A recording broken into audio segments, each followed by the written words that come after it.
Praise the lord. యేసుక్రీస్తు వారి పరిశుద్ధమైన నామంలో మీ అందరికి వందనాలు శుభాలు తెలియపరుస్తూ ఉన్నానండి. సామెతలు 24వ అధ్యాయం 16వ వచనం, నీతిమంతుడు 7 మారులు పడినను తిరిగి లేచును, ఆపత్కాలమందు భక్తిహీనులు కూలుదురు అని దేవుని వాక్యం సెలవిస్తుందండి. మనం ఈ లోకంలో నీతిగా న్యాయంగా జీవిస్తే 7 మారులు పడినా మనల్ని తిరిగి లేపేటువంటి దేవుడని యేసుక్రీస్తు వారు.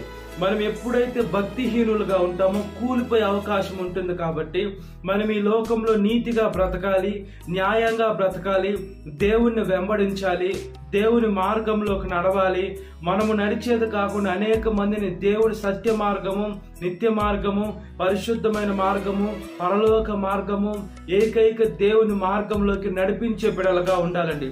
దుష్టుడైన సాతాను ఏం చేస్తున్నానంటే మనల్ని శోధించాలా, బాధ పెట్టాలా, మనల్ని పడేయాలా, మనల్ని తొక్కివేయాలా, మనల్ని దాని మోకాల కింద ఎంతగానో తొక్కాలని చూస్తుందండి.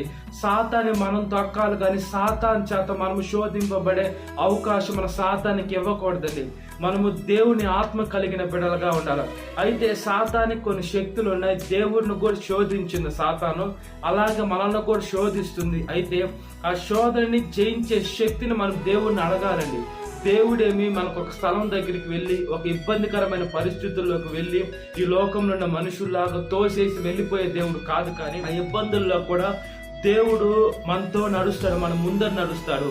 మనకి ఏదైతే ఇబ్బందిగా ఉందో, మనం తట్టుకోలేని శ్రమలు మన మీదకి రాకుండా దేవుడు తన కంచె వేసి కాపాడతారండి. ఈ లోకంలో నీతి అనేది లేదండి, అంత పాపమే ఉంది, దుర్నీతి ఉంది. నీతికి ఆపోజిట్ మోసం, కుట్ర, ప్రగ, కుళ్ళు, కుతంత్రం, ఇవన్నీ పాపంలో మనుషులు జీవిస్తున్నారండి. ఈ లోకంలో నీతి మంతుడికి రోజులు లేవు, నీతి మంతుడికి శిక్షలు పడుతున్నాయి, నీతి మంతుల్ని కొడుతున్నారు. దేవుని సువార్త, దేవుడు నిజమైన దేవుడని, నీతిని విశ్వసించండి, నిజ దేవుడు సత్య దేవుడిని తెలుసుకోని అంటే దూషిస్తున్నారు, ద్వేషిస్తున్నారు. ఈ లోకం అంత పాపంలో పట్టుబడిపోయి ఉందండి. అయితే మనం ఎవడి వైపు చూడాలంటే దేవుని వైపు చూడాలి. ఈ లోకంలో మనుషుల వైపు కాదు, ఈ లోకంలో అధికారుల వైపు కాదు, ఈ లోకంలో డబ్బు ఉన్నటువంటి వారి వైపు కాదు, ఈ లోకంలో అందం ఉండేటువంటి వారి వైపు, ఈ లోకంలో గొప్ప శక్తి ఉండేటువంటి వారి వైపు, ఈ లోకంలో మంచి బుద్ధి ఉండేటువంటి వారి వైపు కాదండి. మనం దేవుని వైపు చూడాలి. దేవుడు సమస్తం ఆయన చేతుల్లో ఉన్నాయి. దేవుడు ద్వారానే మనం ఈ లోకంలో సజీవ లెక్కలో ఉన్నాం. దేవుడు లేదే ఈ లోకంలో సృష్టి లేదు. అయితే ఈ లోకంలో మనుషులు తెలివి ఎంత ఎక్కువైపోయిందంటే వాళ్ళు ఆర్టిఫిషియల్ సూర్యులు చేస్తున్నారు. ఈ లోకంలో సూర్యుడు ఒక చీకటి కమ్మినా కూడా వాళ్ళు మనుషులు చేసుకున్న సూర్యుడు మనకి సూర్యరశ్మిని ఇస్తారు అని మనుషులు తెలివి ఎక్కువైపోయింది. అయితే ఆ తెలివి దేవునికి వెర్రితనంగా కనబడుతుందండి. మనుషుడు దేవుడి దగ్గర నుంచి దూరం అయిపోయి వాడు పడిపోయి, వాడు పరలేనటువంటి ఆ నరకం, అంటే పడిపోయి తిరిగి లేవలేనటువంటి ఆ నరకంలోకి దిగజారిపోతున్నారండి మనుషులు. యేసుక్రీస్తు వారి ముందు మొహం ఎత్తుకోలేనటువంటి పాపంలోకి వెళ్ళిపోతున్నారు. దేవుడైతే ప్రేమిస్తున్నాడు, దేవుడైతే మనల్ని పరిశుద్ధపరచాలని చూస్తున్నాడు, దేవుడైతే ఆయన సేవలోకి వాడుకోవాలని చూస్తున్నాడు, దేవుడైతే ఆయన ఆత్మను మనకు దయచేయాలని చూస్తున్నాడు, దేవుడైతే ఆయన సన్నిధిని మనకి ఇవ్వాలని చూస్తున్నాడు, దేవుడైతే ఆయన సేవలో మనల్ని వాడుకోవాలని చూస్తున్నాడు. మనము మన జీవితాన్ని దేవునికి సమర్పించాలి. దేవుడు మనల్ని ఎంతగానో ప్రేమిస్తున్నాడు, దీవిస్తున్నాడు, ఆశీర్వదిస్తున్నాడు. దేవుడు తన ఆత్మని మనకి కుమ్మరిస్తున్నాడు. దేవుడు పరిశుద్ధాత్మ శక్తి మనకు అవసరం, దేవుని సన్నిధి మనకు అవసరం, దేవుని పరలోక రాజ్యం మనకు అవసరం. అయితే మనం ఈ లోకంలో ఎటువైపు పోయినా కూడా మన జీవితం అనేది ప్రయోజనం ఉండదు. కాబట్టి ప్రయోజనకరమైనటువంటి దేవుణ్ణి వెంబడించేటువంటి బిడ్డలుగా ఉండాలి. మనము ఈ లోకంలో మన స్నేహితులు ఎలా ఉన్నారు, వాళ్ళు మనల్ని పడేస్తున్నారా లేదా మంచి దేవుని బిడ్డలను మనం చూసుకోవాలండి. ఈ లోకము జడ్జి చేస్తుంది, అంటే మన స్నేహితులను చూసి మనం ఎలాంటి వారు మనం కనుక్కుంటారండి. అంటే మనం ఎలాంటి వారితో స్నేహం చేస్తున్నాం, మనం ఎలాంటి వారితో నడుస్తున్నాం, మన జీవితం ఎలా ఉంది, మన ఆలోచన తీరు ఎలా ఉంది, మనం పరిశుద్ధంగా ఉన్నామా లేదా, మనం ఇంకా పాపంలో ఉన్నామా, మన మాట తీరు ఎలా ఉంది, మన ఆలోచన తీరు ఎలా ఉంది, ఇవన్నీ ఈ లోకం చూస్తుంది. అయితే మనం ఈ లోకంకి జవాబు చెప్పాల్సిన అవసరం లేదు, కానీ మనల్ని దేవుడు ప్రత్యేకించాడు. మనము ఈ లోకంకి మనకు సంబంధంలో మనం ప్రత్యేకంగా ఉండాలి, అంటే పరిశుద్ధంగా ఉండాలి. మనం దేవుని వలె చూడాలి, దేవుని వలె నడవాలి, దేవుడు ఎలా ఆలోచిస్తున్నాడో అలా ఆలోచించాలి. అవన్నీ మనకు రావాలంటే మనం ఉపవాస ప్రార్థన చేసి దేవుని ఆత్మని మనలోకి ఇన్సర్ట్ చేసుకుంటే, మనలోకి అయ్యా మీరు వచ్చి నా శరీరంలో ఉండండి దేవా, నా శరీరము మీ ఆలయమై ఉంది కదయ్యా, ఇన్ని రోజులు ఈ శరీరం అనే ఆలయాన్ని పాడు చేసుకున్నాను, ఇన్ని రోజులు వ్యసనాలకి లేదా ఇన్ని రోజులు పాపాలకి, ఇన్ని రోజులు శరీరాశ నేత్రాశ జీవటమ్మానికి వీటన్నిటికీ లోన్ చేసుకొని అయ్యా మీకు దూరంగా వెళ్ళిపోయాను కదా ప్రభువా. అయ్యా నా శరీరంలో మీరు ఉండండి అయ్యా, ఈ శరీరము మీకు ఆలయమే ఉంది కదా ప్రభువా. పడిపోయిన నన్ను లేవనెత్తారయ్యా, వేసి నన్ను లేవనెత్తడానికి మీరు సిలువెక్కారు, నా బదులు మీరు పడిపోయారు, మీరు నిలవబడి నన్ను నిలవబెట్టారు దేవా, మీకు స్తోత్రమైని. మన దేవుడి దగ్గర ఎప్పుడైతే మన హృదయాన్ని కుమ్మరించుకుంటామో దేవుడు మనల్ని లేవనెత్తుతారైతే మనం భక్తిహీనులుగా ఉండకూడదని. భక్తిహీనులు కొంత రెండు రకాలుగా ఉన్నారు. ఒక రకం ఏంటంటే దేవుడిని అసలు నిజమైన దేవుడు తెలీదు, అన్యులు వాళ్ళు భక్తిహీనులు. అంటే దేవుడు నిజమైన దేవుని విశ్వసించిన వారు భక్తిహీనులు.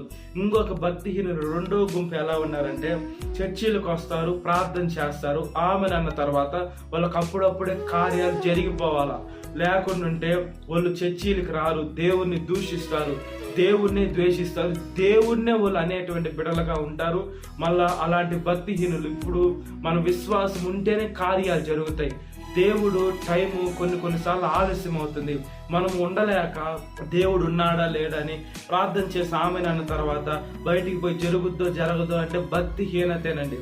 మనలో భయం ఉండాలి, ఎవరిపైన మనుషుల పైన కాదు, ఈ లోకంలో అధికారుల పైన కాదు, దేవుడి పైన భయం ఉండాలా, దేవుడి పైన భక్తి ఉండాలి. ఎప్పుడైతే భయము భక్తి రెండు కలిసి ఉంటాయో, ఎప్పుడైతే భయము భక్తి కలిసి మన దేవుడి పాదాల ముందు మన హృదయాన్ని కుమ్మరించుకుంటామో, ఎప్పుడైతే భయము భక్తి కలిగి మన యేసుక్రీస్తు వారి సేవలో మనం ముందుకు పరిగెత్తామో, ఎప్పుడైతే భయము భక్తి కలిగి మనం ఈ లోకంలో అంత పరిశుద్ధంగా మనం ఉంటామో, అప్పుడు ఈ లోకం మనల్ని చూసి వాళ్ళు దేవుడి దగ్గరికి రావాలి. కానీ కొంతమంది క్రైస్తవులను చూసి వెనక్కి వెళ్ళిపోతున్నారు. కాబట్టి మనం 7 మార్లు పడినా ఈ లోకంలో మనుషులు పడేసినా నిలబెట్టేటువంటి దేవుడు బిడలుగా ఈ లోకంలో బ్రతుకున్నట్లుగా ప్రార్థన.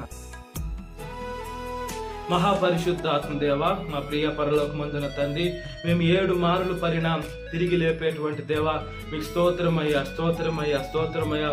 దుష్టుడు, దుర్మార్గుడు, పాపులు ఉండేటువంటి వారు, చెత్త జీవితంలో ఉండేటువంటి వారు, దుర్మార్గుడు, దౌర్భాగ్యుడు, నీచుడు, నికృష్టుడు, ఇలాంటి పాపము కలిగిన మనుషులు ఉన్నారు దేవా.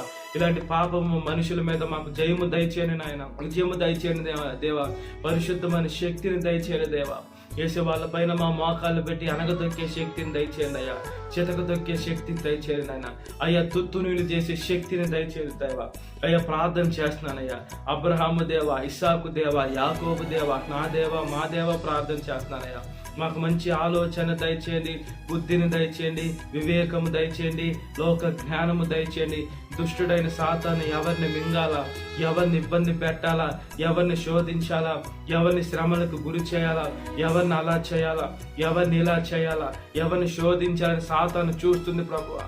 సాతాను పైన మాకు జయము దయచేయండి వేసి మేము నీతిమంతులుగా ఉన్నాం కాబట్టి మేము ఎన్నిసార్లు సాతాను పడేసినాం, మమ్మల్ని నిలబెట్టేదానికి శక్తిమంతుడా స్తోత్రమయ్యా. ఈరోజు పెళ్లి రోజు జరుపుకునేటువంటి వారిని కాపాడండి, భర్త భార్యని ప్రేమించాలి, భార్య భర్తకు లోబడి ఉండాలి, వాళ్ళ కుటుంబాన్ని కాపాడండి, క్రీస్తుని బండి పైన కట్టుకోవాలయ్యా.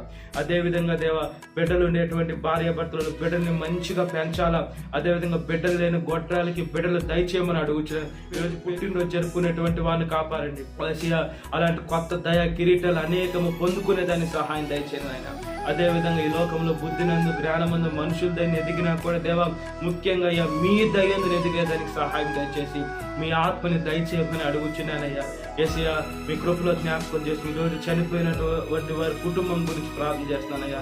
వాళ్ళు వేసి చనిపోయారని వేసే బాధ లేకుండా, బాధ అనేది ఉంటుంది కానీ వేసే మీరే గాయం రేపేది, మీరే గాయం కట్టేది, మీరే సహాయం దయచేవారు. స్నేహితులు, వాళ్ళ బంధువర్గాలందరినీ ఆదరించిన క్రైస్తవులు అయితే చనిపోతే, మీలో చనిపోతే మేము ఎప్పటికైనా తిరిగి చూస్తామని నిరీక్షణ ఉంటుంది. స్తోత్రం చెల్లిస్తున్నానయ్యా.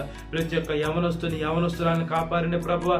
యవన వయసులో కాడి మోయట నరునికి మేలు, అది మోపిన వాడు యెహోవా అని దేవుని వాక్యం సెలవిస్తుంది. మీ కాడి మోసే మంచి జీవితాన్ని మాకు దయచేయమని అడుగుచున్నాను. సాతాను శోధన ప్రతి ఒక్క బిడ్డ విడుదల దయచేయాలి. ఈ వాక్యం పెట్టిన ప్రతి ఒక్క బిడ్డని పేరు పేరుని జ్ఞాపకం చేసుకోండి. ఇదే కాలపు దీనితో నింపమని నజరేయుడైన యేసుక్రీస్తు వారి పరిశుద్ధమైన నామంలో మిక్కిలి వినంతడుచున్నాను మా పరలోకమందున్న తండ్రి, amen. Praise the Lord. God bless you. Have a great day.